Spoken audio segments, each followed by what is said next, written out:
안녕하세요. 기독교 언어 복음방송 TV에 오신 여러분들을 환영합니다. 저는 송광현 박사입니다. 우리가 공부하기 전에 구독과 하트 버튼을 눌러주시면 저에게 큰 힘이 됩니다. 지금부터 공부를 시작하겠습니다. 안녕하세요. 기독교 언어 복음방송 TV에 오신 여러분들을 환영합니다. 저는 송광현 박사입니다.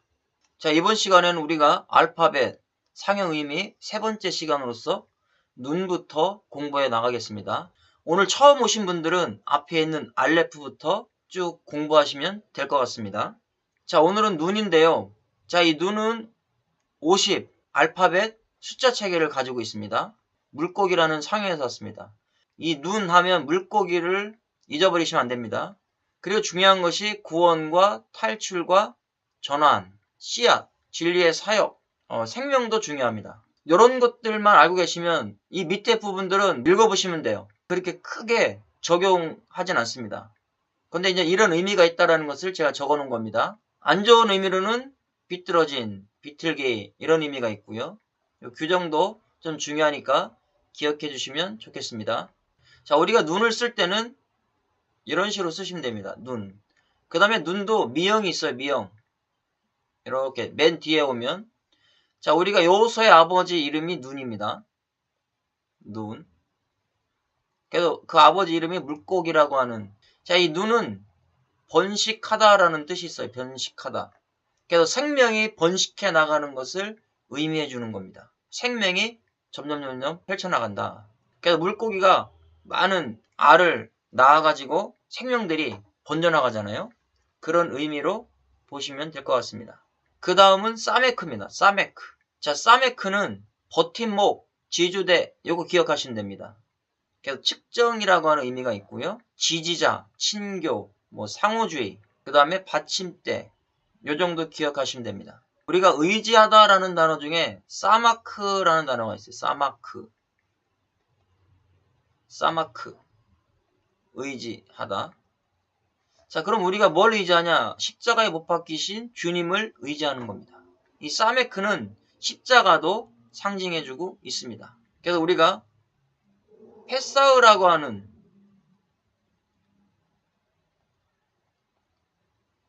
6월절이라고 하는 단어를 공부했었죠. 여기에 사메크가 들어가 있습니다. 십자가에 못 박히신 예수 그리스도를 입으로, 폐입이잖아요. 입으로 시인하여 울타리, 생명 안에 들어가게 되는 겁니다. 페사흐, 6월절은 입으로 고백하는 겁니다. 누구를요? 나를 위해 십자가에 못 박히신 그리스도를. 그리고 영원한 생명 안으로 들어간다. 그것이 바로 페사흐다라는 겁니다. 자, 그 다음에 아인입니다. 아인은 눈이라고 하는 상형에서 왔죠. 눈은 우리가 아인은 이렇게 쓰시는 겁니다. 밑으로 먼저 내려 그시고 위에서 이렇게 내려 그시면 되는 겁니다. 그래서 눈은 통찰력, 예언, 보다, 경험하다, 알다 이런 뜻이죠. 자, 눈으로 봐야만이 증인이잖아요. 눈으로 볼 때 증인이 되는 것이죠. 그래서 눈은 본다. 창세기 6장 8절에 보면 노아는 여호와께 은혜를 입었더라 이렇게 돼 있어요. 그 깨라고 하는 단어가 배아인 돼 있습니다. 여호와라고 하는 단어가 있고요. 아도나이라고 하는 여호와, 깨 이렇게 번역을 해놨어요. 우리나라 성경으로. 요게 이 베이트가 뭐뭐 아니라고 했잖아요. 뭐뭐 안에. 아이는 눈. 그럼 노아는 여호와의 눈 안에 발견된 자다. 은혜를 입었다라고 하는 단어가 마차라고 하는 단어입니다. 마차. 이 마차는 발견하다라는 뜻이 있습니다. 만나다 이런 뜻이 있어요. 뜻이 많습니다. 그러면 노아는 여호와의 눈에 발견된 사람이다. 그게 그 당시에 말씀해주고 있는 것이죠. 그러면 우리도 지금 여호와의 눈에 발견되었기 때문에, 주님의 눈에 발견되었기 때문에 구원의 은혜를 받은 거예요. 내가 잘나서 주님을 잘 믿어서 그것이 아니라 주님이 나의 눈에 들어오니까 주님이 먼저 딱 나를 보시고 찾아오셔서 구원의 은혜를 허락해 주신 겁니다. 그래서 저와 목사님들이 주님의 눈 안에 발견이 돼야 된다는 겁니다. 그리고 분별할 수 있는 안목, 내가 뭔가 진리를 분별할 수 있는 눈이 열리셔야 됩니다. 그럼 내 안에 뭐가 있어야 되냐? 복음이 있을 때 진리를 분별할 수가 있습니다. 자, 그 다음에는 폐. 입이라고 하는 상형에서 왔습니다. 자, 폐는 개방이죠. 그래서 폐를 쓰실 때는 이렇게 쓰시는데 요게 입안의 혀라고 생각하시면 됩니다. 그래서 입은 어떤 작용을 할까요? 복음을 전파하는 거죠. 그래서 말씀을 말하는 거죠. 대화하는 것이고 진리를 선포하는 겁니다. 저와 목사님들이 뭐 하시는 거예요? 강단에서 내 이 혀를 가지고 복음을 선포하게 되는 겁니다. 혀라는 단어가 라숀이에요. 라숀. 이게 혀입니다. 혀라는 뜻으로도 쓰여지고 방언이라는 뜻으로도 쓰여집니다. 저와 목사님들은 이 혀를 가지고 복음의 말씀, 새로운 복음, 그 복음을 통해서 영혼을 살릴 수 있는 그런 역할을 하셔야 됩니다. 그래서 구전으로 전승된 기억. 그래서 계속 입으로 복음의 말씀이, 성경 말씀이 구전되어 내려왔잖아요. 자, 그 다음에 짜디입니다. 낚싯바늘에서 왔어요. 그래서 낚싯바늘을 잃어버리시면 안 됩니다. 낚시는 뭐하냐? 잡는 거죠. 물고기를 잡는 겁니다. 그 다음에 갈망이라는 의미가 있어요. 사냥하기, 낚시하기, 포획하기, 요 정도 목사님들이 알고 계시면 됩니다. 우리가 짜디를 쓸 때에는 이렇게 쓰시면 되죠. 이걸 먼저 쓰시고 이렇게. 짜디가 뒤에 올 때는 이런 식으로 쓰시면 되는 겁니다. 종말이라고 하는 단어가 있어요. 캐치라는 단어인데 종말 때가 되면 하나님이 낚싯바늘로 한 명 한 명들을 구원시키는 역사가 일어날 것이다 라는 의미를 여기서 가지고 있는 겁니다. 짜디를 생각하실 때는 갈망이구나, 사냥을 하는 거구나, 이렇게 생각하시면 됩니다. 그 다음에 코프입니다. 100번째 알파벳입니다. 숫자책 이름은 100입니다. 바늘기, 이것만 기억하시면 됩니다. 바늘기에서 왔어요. 영감, 내적 계몽 이런 뜻이 있고요. 바늘구멍이라는 뜻이 있고요. 보호하다, 덮다 이런 뜻이 있죠.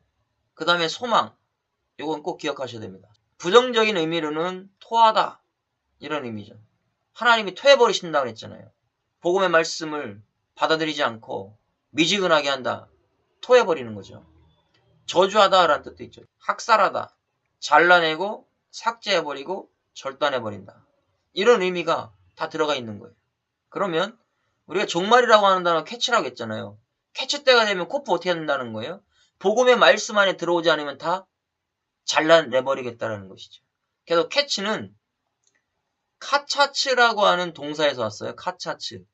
잘라내다라는 뜻입니다.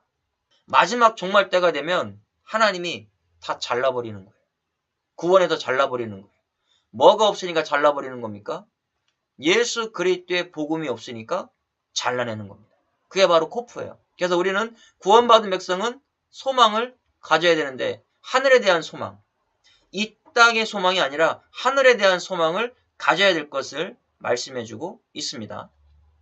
자, 그 다음에 레이시입니다. 레이시는 뒷머리에서 왔어요. 잉태, 이거 중요합니다. 꼭 기억하십시오. 그래서 숫자체로는 200. 뒷머리니까 외모, 외적, 인격, 본성 이런 뜻이 있는 겁니다. 그 다음에 중요한 게 뭐냐면 시작, 새로운 출발입니다. 시작이요. 그 다음에 우두머리, 정상, 첫째, 요 정도만 기억하시면 됩니다. 그래서 우리가 태초해라고 하는 창세기 1장 1절 제일 먼저 시작하는 태초해가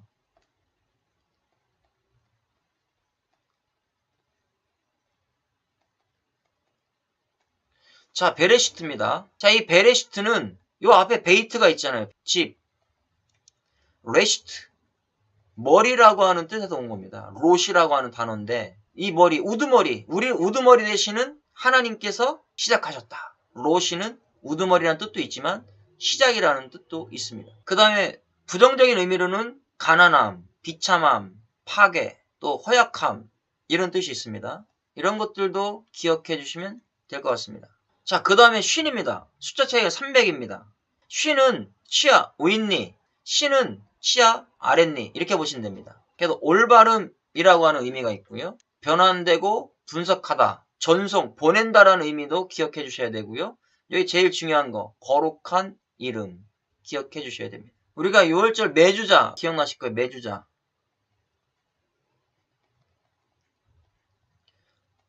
이 매주자라는 것이요, 유대인들은 이렇게 우리로 따지면 대문 앞에다 붙이는 그건데요. 여기다 쉰이라는 단어를 써놨어요. 이렇게 쉰. 매주, 이게 매주자인데, 기둥에다가 이렇게 붙이는 거죠. 여기 신, 유대인들은 이 신자를 되게 거룩하게 봐요. 거룩한 이름에 의미가 있다.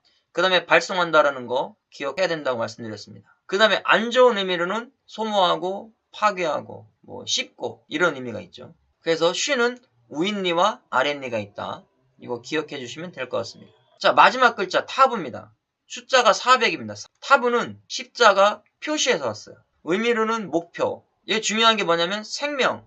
십자가 안에 들어오면 생명이 있고 주님이 계약하셨고 봉인, 그 다음에 진리의 표시. 우리가 에스겔서 9장에 보면 하나님께서 예루살렘에 있는 사람들에게 택한 받은 사람들은요 다 이마에 표를 그리라고 했어요. 그게 타부입니다. 타부.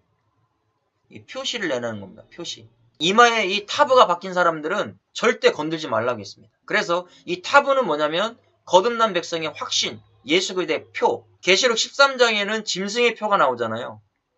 그러니까 구원받지 못한 백성들은 짐승의 표가 그 이마에 있지만 계시록 14장에 가면 시온산에 입맞은 자들은요 어린 양의 이름이 있대요. 그것도 이마에. 이런 사람들이 뭘 받았냐? 타부를 받은 겁니다. 타부를 받은 사람들은 절대 죽지 않습니다. 6월절 어린 양 되시는 예수 그리스도의 피로 생명이 개혁된 백성이다. 이거를 우리가 꼭 기억하셔야 됩니다. 완성과 완수, 결합, 완전함 이런 것들 기억하시면 되겠죠. 그 다음에 안 좋은 의미로는 부러뜨리는 행위, 나누는 행위, 뭐 죽음 이런 의미를 여기서 의미적으로 말씀해주고 있습니다. 자, 우리가 알파벳 22글자를 다 공부했는데요.